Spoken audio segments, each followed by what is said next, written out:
Salut les chums, c'est Gab du Rien que c'est une brosse podcast. Bienvenue à l'émission. Aujourd'hui, je reçois Luc Beaulieu, directeur des ventes du Canada pour Yakima Chief. Salut Luc, ça va bien? Salut Gab, ça va super toi?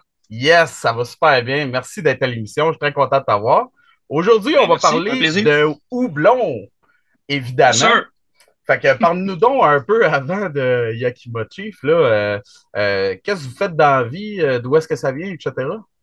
Ben oui, je travaille pour une compagnie américaine, donc ça va faire 5 ans bientôt que je suis pour la compagnie. J'ai été le premier employé canadien. Puis ben Yakima Chief, c'est 15 fermes propriétaires. C'est considéré un peu comme peut-être un peu comme une coop. 15 fermes propriétaires dans les États de Washington, de l'Oregon puis de l'Idaho.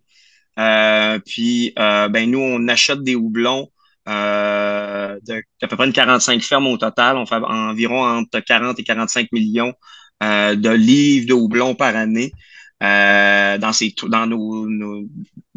trois États-là. On a des marques qui nous appartiennent, comme le Simcoe qui est seulement distribué par Yakima Chief. Il y a des marques qui sont aussi avec Hub Breeding Company, qui est une compagnie, un joint venture entre Haas et nous autres. Puis c'est là qu'on fait la création des houblons, aussi des nouveaux houblons. Puis on distribue partout dans le monde. On a des bureaux, un bureau en Belgique, des représentants en Amérique du Sud, à Hong Kong, en Australie, en Nouvelle-Zélande. On est deuxième plus gros producteur de houblon au monde. Donc, on en masse pour faire plaisir à tous les brasseurs. Ouais. Évidemment, on a vu votre logo partout, puis vous avez fait des bières aussi, tu sais, comme il y avait la Gabière, là, qui avait Oui, on a fait les des deux collabs avec, bières, avec puis plusieurs ouais. brasseries au Québec, dont la Gabière, Messorem, Bas-Canada, pas Bas-Canada, mais Messorem, tu sais, j'en passe, là, Ralbock. Depuis 5 ans, là, on a fait une méchante gang, Ciboire, tout ça. Là. Mhm. On en a fait quelques-unes. Puis ben, c'est Ouais. ça, les gens, ils sont contents d'utiliser nos houblons puis de promouvoir notre marque, puis ben ça fait bien plaisir. Mhm. Le houblon, là, justement, parlons-en. C'est quoi par quel processus il passe pour se rendre, mettons, de la ferme dans les brasseries par la suite? Oui. Ben, si tu prends par exemple, des brasseries québécoises, les brasseries québécoises, eux autres, utilisent les rhizomes de houblon publics là, déjà existants qu'ils Les peuvent avoir, ou des fois les des houblonnières. houblonnières, Ouais, c'est ouais, ça, les houblonnières québécoises, donc, des fois, ils ont accès à des racines ou des rhizomes de houblon qui viennent de certaines fermes là, où ils ont des noms, comme par exemple, je pense à Lupuline dans le coin de Gatineau. Elle a eu accès à du Eldorado. Fait que là, elle fait pousser du Eldorado québécois. Mais en temps normal, le Eldorado, il est poussé un peu plus là, dans l'Ouest américain. Fait que, mais là, en temps normal, les houblonnières au Québec, ben, ils prennent déjà les rootstocks existants, puis ils font pousser ça. Ça prend euh, de 2 à 3 ans avant d'avoir tu sais, une bonne récolte, puis d'être capable de pouvoir le mettre en pellette, puis de le donner au brasseur. Nous, ce qu'on fait chez Yakima Chief, ben, c'est sûr qu'on fait la production des houblons et tout, mais on fait aussi des croisements, du breeding, donc de la création de nouveaux houblons. On en a fait de notre côté avec comme le Simcoe, c'est nous autres qui l'a créé. Mais on fait partie d'une compagnie qui s'appelle Hop Breeding Company et on crée des houblons avec Haas. Donc, quand on arrive pour créer des houblons, c'est un processus qui est quand même assez long. Nous, chez Yakima Chief, on fait peut-être entre 10 et 20 000 croisements de houblons par année, de racines et tout, là, pour être capable de trouver des nouveaux houblons, des nouvelles choses intéressantes. Puis après ça, ben, dans ces 20 000 croisements-là, il y en a peut-être 3 ou 4 par année qui sont vraiment intéressants, qui peuvent donner quelque chose au niveau de l'arôme, mais ça finit pas là. Le processus de la création du rootstock à temps qu'il soit commercialisé, c'est un minimum d'à peu près de 10 ans. Parce qu'on fait Ah beaucoup de, ouais. on fait beaucoup de tests. Ouais, on fait beaucoup de tests. Par exemple, dans les champs, on plante le houblon. Est-ce que le houblon pousse bien? Des fois, le houblon pousse pas bien. Des fois, le cône n'est pas assez généreux. Il n'y a pas assez de lupulène à l'intérieur. Des fois, il est tout simplement pas résistant aux microbes, aux bébites il peut sécher rapidement. Il y a plusieurs facteurs qui font qu'un houblon va être rejeté, va pas être. Il faut aussi que ça soit assez rentable pour le fermier aussi de le faire pousser, parce qu'il y a des houblons qui sont extraordinaires au niveau aromatique, mais le rendement à l'acre n'est pas assez grand. Donc, ça serait pas assez payant il faudrait vendre le super cher, puis ça serait pas assez payant pour les fermiers, puis ça serait pas rentable aussi, parce que je veux pas les fermiers ont ont des équipements qui valent des millions de dollars puis qui sont utilisés seulement 3 semaines à un mois par année. Tu sais, ça coûte extrêmement cher les récoltes. Pour les gens qui ont déjà eu la chance de visiter quelques fermes dans l'Ouest américain, c'est quand même assez impressionnant. Puis, il y a de la main-d'œuvre, il y a tout ça. Donc, ça revient à ce qu'il faut quand même que ces fermes-là roulent, puis soient capables de retenir leur main-d'œuvre. Fait qu'on essaie de trouver des houblons qui sont quand même assez performants. Donc, après ça, quand ces houblons-là, on voit qu'ils sont résistants et tout, et qui donnent un bon rendement, ben on est capable, après ça, de les proposer en petits lots à des brasseries. Comme par exemple, on dit, OK, on a cette année 2000 kilos de HBC 1019, qui est un nouveau houblon. Les gens peuvent en commander 5 ou 10 kilos, puis faire des essais. Puis nous autres, ben, ce qu'on veut, c'est le plus de feedback possible, à savoir comment que ça performe dans la bière, est-ce que les arômes sont bons.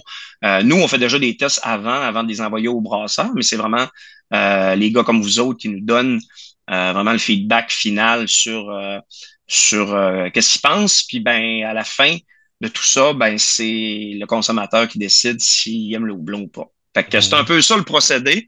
Il y a plusieurs produits qui ressortent de ça, comme les pellettes régulières, des extraits CO2, CO2 extract. Ensuite, des huiles aromatiques. Il y a plusieurs produits qui sont sur le marché qui peuvent aider les brasseurs, mais le houblon, c'est une multitude de facettes, une multitude de produits. Puis ça donne un petit peu le résumé de quel chemin ça prend avant de se rendre dans les mains du brasseur. Une question qui me vient à l'esprit, là, du moment que c'est récolté, euh, tu sais, combien de temps ça prend, mettons, de la récolte pour que ça soit disponible, mettons, à l'achat par la suite? Mis en pellette, ben, ça dépend des compagnies. Nous autres, on essaie de le faire le plus vite possible parce que de la façon que c'est fait, c'est que quand c'est récolté dans les champs, c'est mis en ballot d'à peu près 200 livres et c'est envoyé tout de suite aux usines ou dans des entrepôts réfrigérés. OK. Sauf que la qualité se dégrade assez rapidement quand tu laisses ça dans les ballots. Donc, nous, on essaie de procéder à la mise en pellette le plus rapidement possible. Comme par exemple, ce qui a été récolté en septembre et au début octobre, ben nous déjà, dès la première ou la deuxième semaine d'octobre, il y avait déjà des lots qui étaient déjà en pellette. OK. Donc, est prêt à livrer. Ceux qui ont des contrats, ben c'est sûr et certain que la plupart des gens qui venaient à Yakima pour sélectionner leur propre houblon avaient des houblons en feuilles, donc des lots en feuilles qui pouvaient faire leur sensory dessus. Puis, mais il y avait déjà des lots qui étaient prêts à livrer. Donc, les houblons américains en temps normal sont produits de la fin de la récolte. Là, on parle de mi-septembre, fin septembre, jusqu'à la peut-être en février ou mars maximum. Il y a des compagnies qui continuent jusqu'en quasiment avril, mai, juin. Mais là, on parle de houblons, peut-être des high alpha ou des houblons qui ont besoin de moins de finesse un peu. Mais en temps normal, nous, chez Yakimochi, on essaie de tout faire avant le mois de février. Donc, autant OK. les produits, le cryo, que les produits en pellette régulière. OK. Souvent, quand on reçoit nos houblons, là, tu sais, on va avoir un spec sheet un peu là, avec les résultats pour ce lot-là en acide alpha, etc. Est-ce que vous avez un Oui, laboratoire sur place? oui. Puis, Nous, nous, on a deux aspects.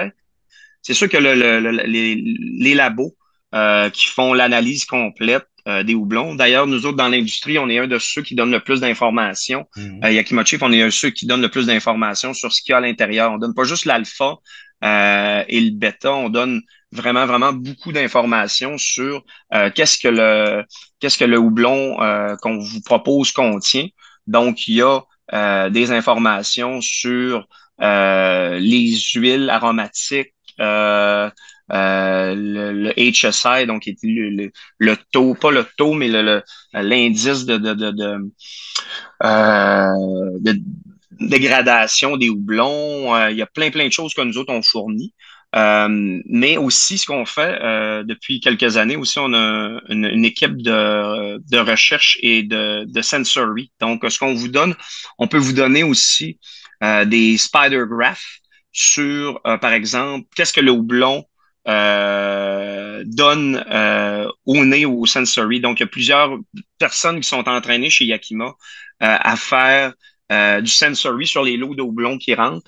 Donc, on peut vous envoyer des spider graphs de ces lots-là. Donc, est-ce que ces lots-là sont tropicaux, citrus, woody, c'est tous ces trucs-là, on est capable de le fournir en plus des études régulières là, sur les huiles que le houblon contient. Fait que il y a vraiment une multitude d'informations qui est fournie au brasseur avant de quand le brasseur reçoit ses houblons, ben, il est capable de voir une multitude d'informations sur ce que le houblon contient. Là. C'est pas juste Mhm. alpha puis citra, là, c'est beaucoup plus complexe que ça. Ouais, ouais. Puis je confirme, vous êtes un des seuls qui envoie beaucoup d'informations.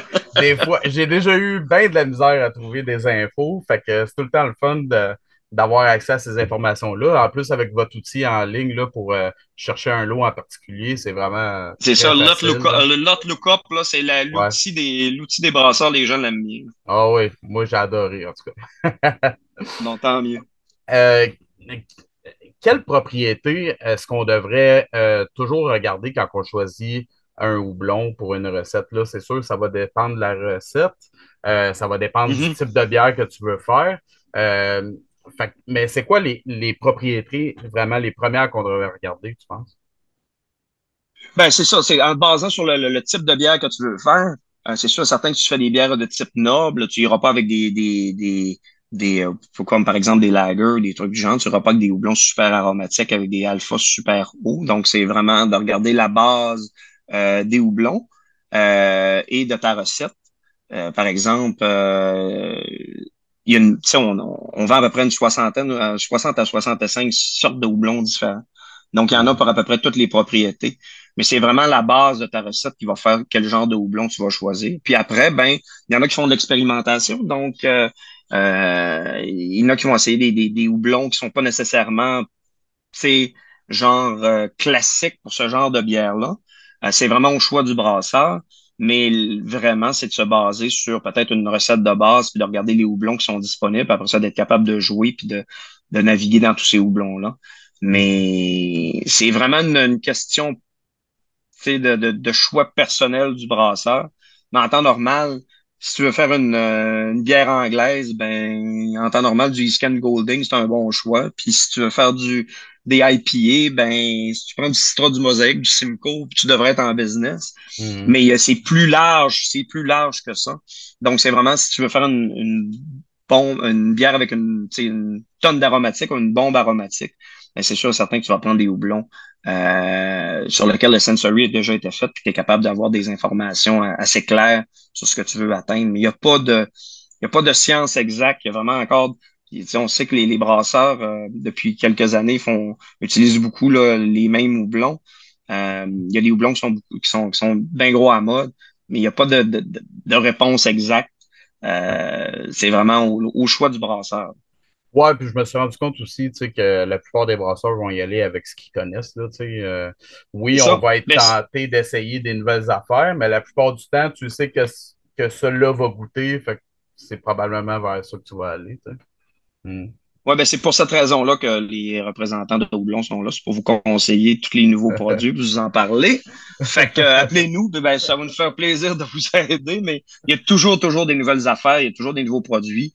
C'est un produit qui est sorti il y a 5 6 ans, par exemple, pour faire nous autres, quand on fait le cryo, on prend le Citra Cryo, par exemple, ou le Simcoe Cryo, ben ce qu'on fait, c'est qu'on prend la fleur de houblon, puis on la cryogénise à des températures extrêmes, là, très froides, puis on enlève tout ce qu'il y a de feuilles, fait qu'on garde la lupuline seulement, ou en plus grande partie. Donc, la lupuline est très concentrée, puis on met ça en pellet. Mais ce qui reste, si je peux dire, le byproduct, autrement dit, du cryo, les feuilles, il y a encore de la lupuline un petit peu dedans.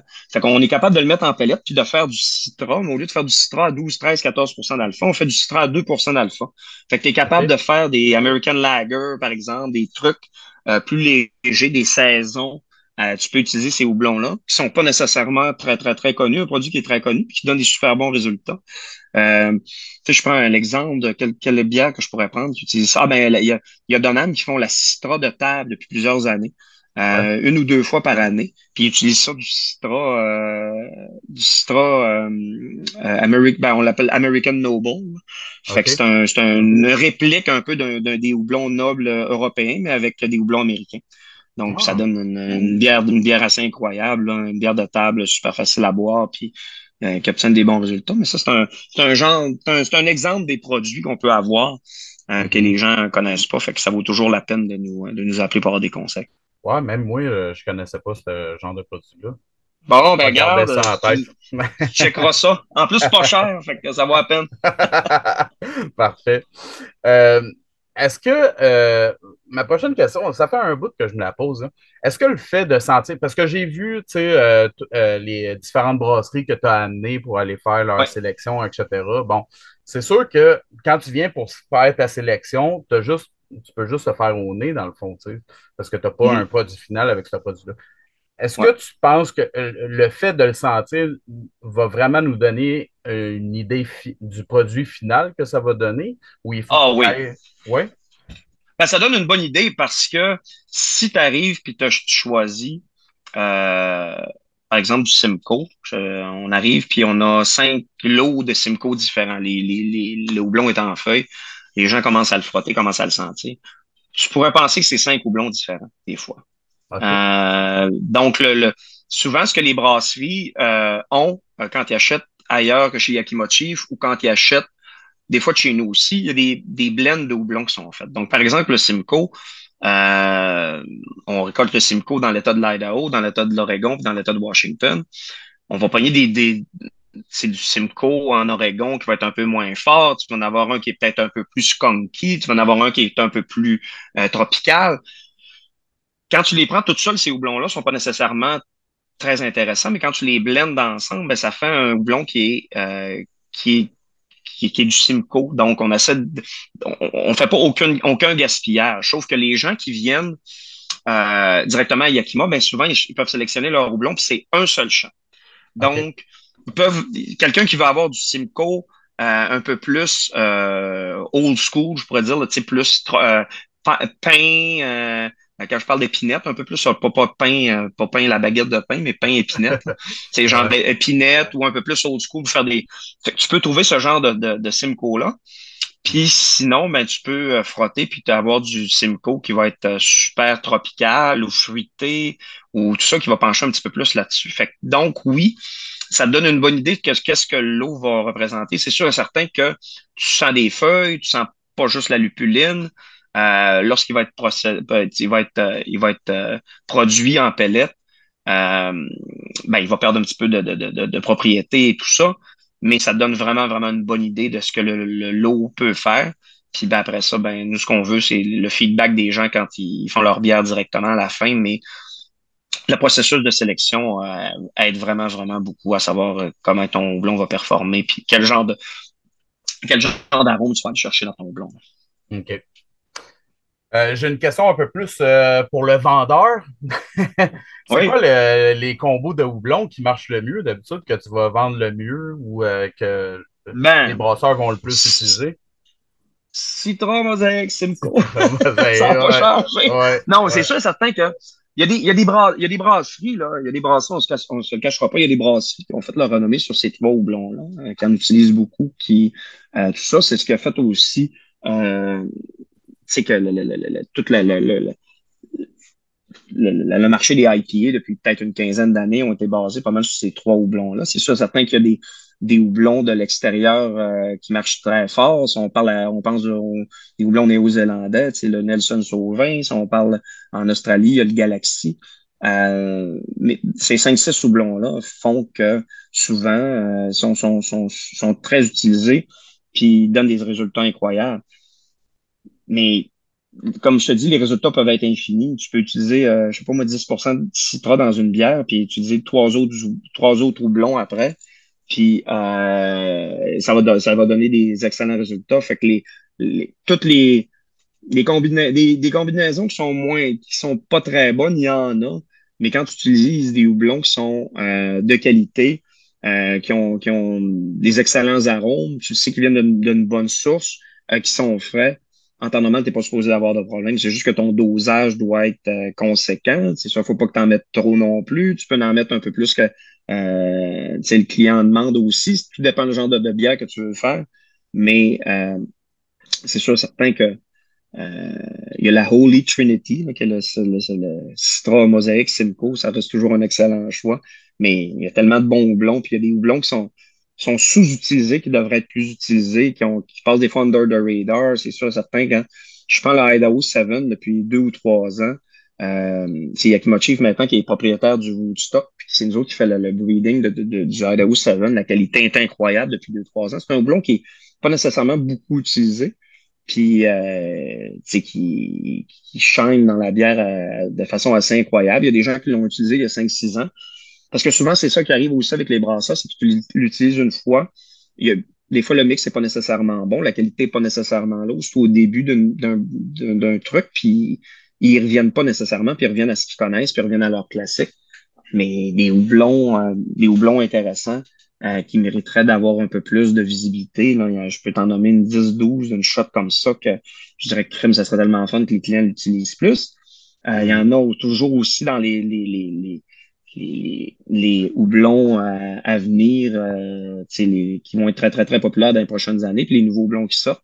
Il y en a présentement qui sont en test puis qui donnent des résultats incroyables. HBC 586, c'est un des houblons les plus excitants peut-être qui est sorti depuis Mosaïque. OK. Euh, donc, il y a plusieurs options, mais c'est sûr certain que je ne sais pas si c'est à cause que les brasseurs sont occupés ou les brasseurs sont justement peut-être moins curieux, mais c'est sûr et certain qu'encore le Citra Mosaic Simcoe, ça donne des résultats assez incroyables. OK. Je vais te parler des nouvelles souches de houblon. Tu en as beaucoup parlé, tu en as déjà parlé au début là, Ouais. de notre entrevue. Ma question, c'est est-ce que vous faites euh, d'emblée entre 10 et 20 000, comme tu disais, euh, hybridations, là, tests? Est-ce que Ouais. vous les faites d'emblée, ça, à chaque année? Ou, Oui, ouais? c'est pas mal, ça tourne pas mal toujours autour de ça pour avoir des bons résultats. Notre équipe chez Yakima Chief Ranches, là, qui est la branche qui est en dessous de HB Breeding Company, c'est un classique. Là. On est rendu avec justement quand même une assez un assez gros ranch, là, une usine à- en banlieue de Yakima là, on travaille à l'année sur des croisements puis des nouveaux houblons. Là. Fait que, on a une équipe assez incroyable là-bas. Hein. Puis c'est une grosse équipe. On parle d'une 30 à 40 personnes là, qui travaillent annuellement là, sur le croisement, laboratoire, création des nouveaux houblons et tout. Là. OK. Fait que dans le fond, vous êtes constamment en recherche de nouveautés. Ah oh, oui, puisque ne veux pas, les brasseurs recherchent de la nouveauté, les clients recherchent de la nouveauté. Il y a toujours des nouveaux produits qui sortent. Nous, on fait du développement chez Yakima Chief Ranchers pour les nouveaux blonds, mais chez nous, chez Yakima Chief, tout court, on fait du recherche et développement aussi pour les nouveaux produits. OK. Donc, on a des choses excitantes qui s'en viennent pour l'année prochaine. Je veux pas en parler trop rapidement, mais ça fait longtemps qu'on se fait demander des solutions d'huile pour le côté le cold side, donc pour la fermentation, fin de fermentation et dry up et tout ça. Puis ben on a quelque chose qui s'en vient qui est vraiment vraiment excitant, différent de ce que les compétiteurs font. Donc vous allez en entendre parler assez rapidement, mais on est toujours en recherche et développement de nouveaux produits. Les brasseurs s'adaptent, les brasseurs veulent des nouvelles choses, les Mhm. brasseurs veulent avoir des trucs qui vont leur faciliter la vie. Puis, qu'est-ce que tu aimerais mieux mettre? Un 15 kilos de houblon en dry up qui va tout Tu sais, qui va boire. sa- qui va boire, mais ça que je veux dire, qui va saturer ta bière, qui va boire, puis tu vas avoir moins de produits finis. Ou t'aimerais mieux mettre 250 grammes de liquide qui va te donner exactement le même résultat, puis tu vas avoir plus de produits finis à la fin. Ben, la question, tu sais, tu réponds à la question. Tu sais, fait que Ouais, c'est des genres de trucs comme ça sur lesquels on travaille. Puis ben, c'est toujours assez excitant de savoir ce qui va s'en venir, mais ça s'en vient, puis soyez patients, vous allez en entendre parler assez rapidement. ça m'excite, ça. Ben, j'espère. Ben, moi aussi, je suis excité. Prochaine question, c'est quoi les meilleures pratiques de conservation du houblon pour un sac, dans le cas d'un sac fermé, là, c'est quoi la meilleure manière de conserver ça? Ben, la meilleure manière, il y a bien des gens qui disent, ah, il faut que ça soit tenu au froid, vraiment froid, puis tout le kit. Pas nécessairement. Si le houblon, le sac est fermé, euh, euh, nous autres, ce qu'on donne là, comme limite, c'est à peu près, on parle de 3 à 4 ans. Tu sais. Puis même à ça, même plus tard, ça peut être utilisé aussi. C'est sûr qu'il va y avoir une perte d'alpha et tout. Mais le houblon, ce qu'on conseille, c'est de le tenir autour de 3 degrés OK. Celsius. Vous n'êtes pas obligé de le mettre dans un congélateur frigidaire seulement. 3 degrés. Si le sac n'est pas ouvert, parce que nous autres, nos sacs sont flushés au gaz, c'est du nitrogène. OK. Euh, donc, si le sac n'est pas ouvert, puis t'as un houblon, comme par exemple, là, tu peux encore utiliser du houblon qui a été récolté en 2019 présentement sans problème. OK. Euh, fait que, en temps normal, là, si c'est du Yakimochi, un bon 3 4 ans, là, sans problème, sans avoir peur. Puis, ben, si le sac est ouvert, là, Ouais. c'est sûr certain que tu n'as plus le gaz. C'est sûr, la meilleure façon, euh, c'est de faire sortir toute l'air à peu près quand tu le remets puis de le taper le plus possible. Mais il faut que tu fais assez de l'utiliser là, peut-être dans le mois ou 2 mois qui suivent, mais peut-être pas plus longtemps que ça. Là. C'est une fois Ah que ouais, OK. une fois que l'air rentre, c'est plus touché. Euh, on peut plus rien garantir. Fait que c'est sûr, certain que faut pas que tu le gardes trop longtemps. Là. Si ton sac est ouvert, je suis pas sûr après 1 an, ça va être encore bon. OK. Ça, c'est la prochaine question. Je te l'ai déjà posée quand on s'était vu dans mon précédent travail. Ouais, Puis là, je tenais à te la reposer. Est-ce que utiliser un vacuum sealer, tu sais, un sous-vide, là, genre un food saver, est-ce que ça peut ouais. aider à la conservation des sacs quand ils sont ouverts? Ben, ça changera pas une grand chose. C'est que, comme par exemple, nous autres, quand il n'y a pas de gaz à l'intérieur, euh, il y a déjà un petit peu d'air qui rentre, puis le houblon a déjà été exposé à l'air. OK. Si je reprends des revendeurs de houblon, souvent, il y en a qui prennent un sac plein, ils enlèvent l'air dedans, puis ils ont justement un food saver de chez Costco. Ouais. Ça aide, mais c'est pas génial. Là. Tu sais, Hmm. c'est vraiment pas quelque chose qui est recommandé. Donc, si vous achetez les plus petits formats, autant tu sais, les brasseurs maison que ben, les brasseurs professionnels, ce qu'on vous conseille, c'est de prendre le pack original. Si vous achetez du houblon en petit sac d'un revendeur, ben souvent, ce qu'il prend, il va prendre un sac de 5 kilos, puis il va faire plein de petits sachets avec Hmm. ça risque de pas être super. Là. Tu sais, je me souviens quand j'ai commencé à être brasseur maison, pour pas nommer la compagnie, il y avait une place où j'achetais mon blond, ils mettaient ça dans des petits pots de pilules. Tu sais, c'était On, pas, on le c'était sait ça tout de qui tu parles. ben là, je voulais pas en parler, mais c'est ça. Tu sais, c'était tout dans des Ouais, pots de pilules. Fait ouais, que, tu sais, le houblon était pas c'est super de qualité. Mais ça, on n'était pas vraiment au courant dans ce temps-là. Là, maintenant, on ouais. le sait. Mais vraiment, oui, ça peut aider. Mais, tu sais, dans le fond, ce que je conseille de faire, c'est vraiment de vider le sac le plus complet, de le rouler au Hmm. maximum, puis de le taper. Ça fera pas une grosse dose de différence. Là. OK. J'ai déjà eu ma prochaine question, c'est parce que je l'ai déjà vécu. Tu sais. On dirait Ouais. que le résultat, des fois, avec certains houblons, ça peut varier selon, ben, peut-être pas l'âge, mais surtout l'année de récolte. Euh, Ouais. Qu'est-ce qui peut expliquer ça? Parce que dans le fond, moi, j'ai déjà utilisé un certain houblon pour une bière. C'était une récolte, mettons, 2019. C'est sorti super tropical sur les fruits tropicaux. Mhm. J'ai réutilisé le même houblon, mais une récolte 2020, je pense. Et puis là, on est tombé dans le skunk. totalement, tu OK. sais. Ouais. Qu'est-ce qui peut expliquer ça? Est-ce que c'est Bon, normal? il y a une multitude, il y a une multitude de raisons pourquoi ça pourrait arriver. Si on parle juste du houblon, ben, chaque année, le houblon est différent. C'est un produit OK. d'agriculture. Donc, tout dépend. Ça a-tu été une année qui a eu de la sécheresse? Y a-tu eu assez d'eau dans les champs? Comment ça a sorti?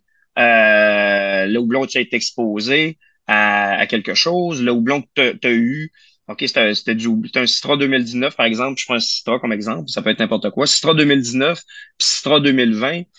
T'as acheté ton houblon où? Il y a d'autres, peut-être d'autres variables. Ça peut venir du grain.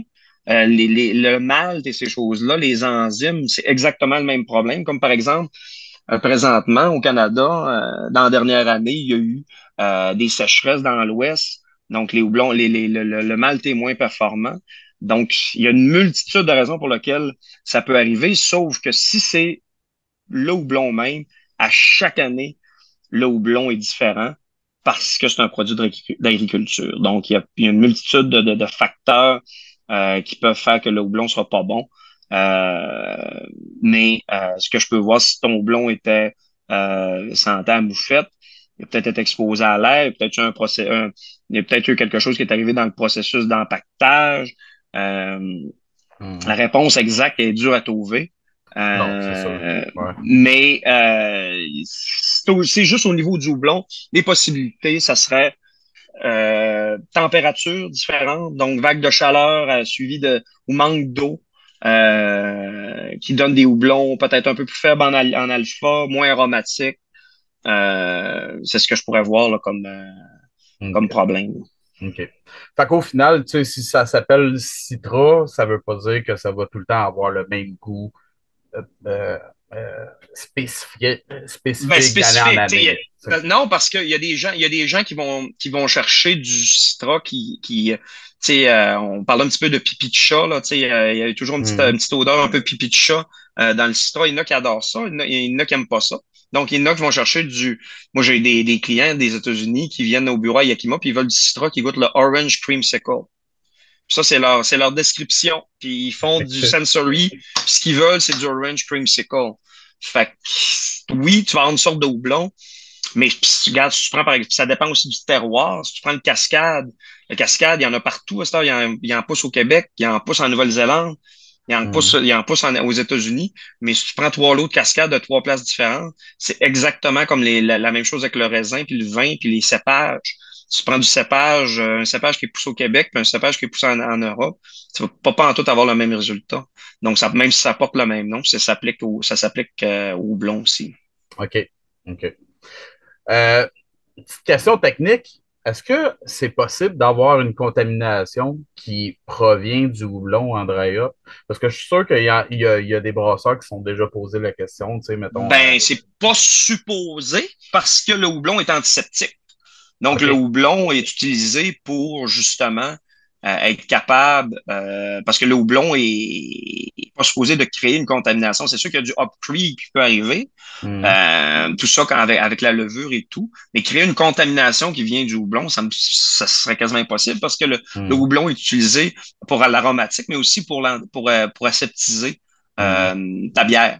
Donc, si une contamination, ça vient peut-être du fait que quand tu as ouvert pour faire ton dry-up, ben, il y a quelque chose dans l'air qui est rentré dans ta tank, ou Mhm. genre ta levure est peut-être contaminée. On a déjà vu des problèmes de brasserie aux États-Unis qui avaient des levures contaminées. Mais une Mhm. contamination qui vient du houblon directement, j'en ai jamais entendu parler. OK.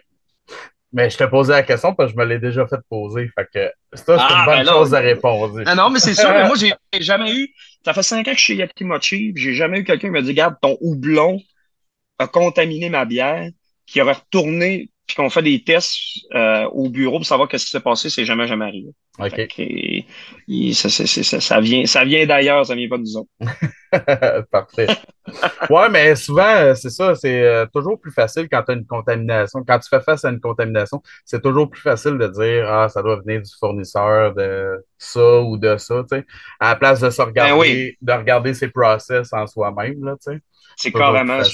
souvent c'est ça. T'as-tu utilisé quelque chose qui était sale, ton râteau, je sais pas trop, tes équipements même ont-tu été bien nettoyés, bien aseptisés?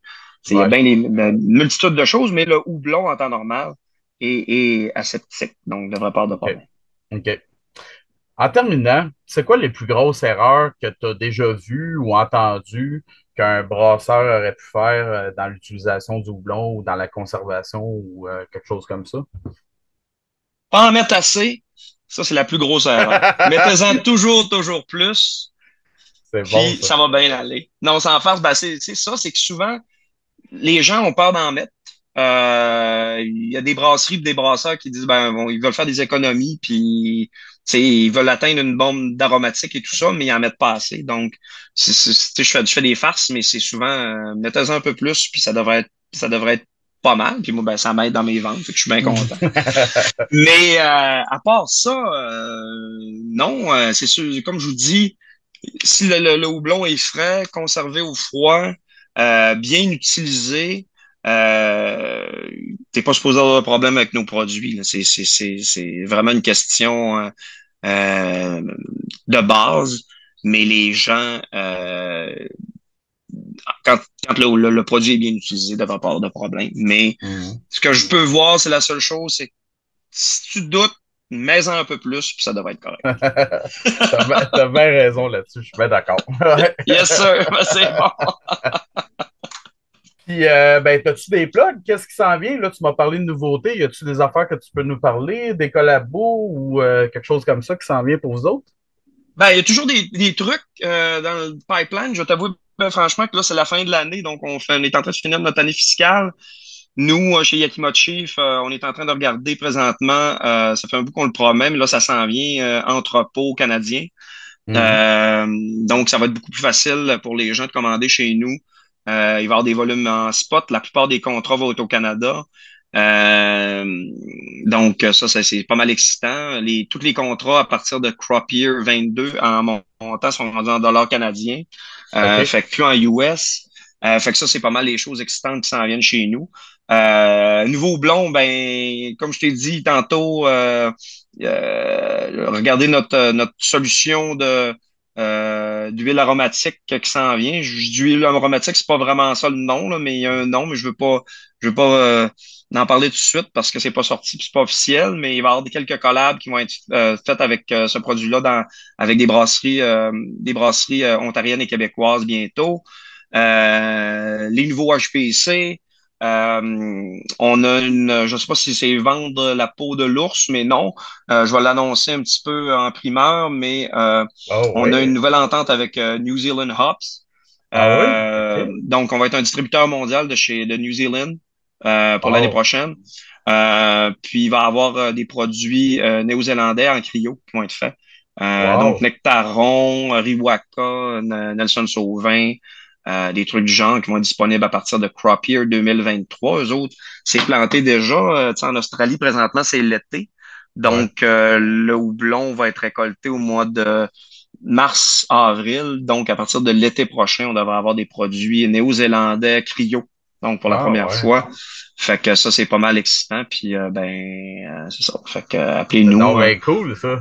On va vous vendre des contrats.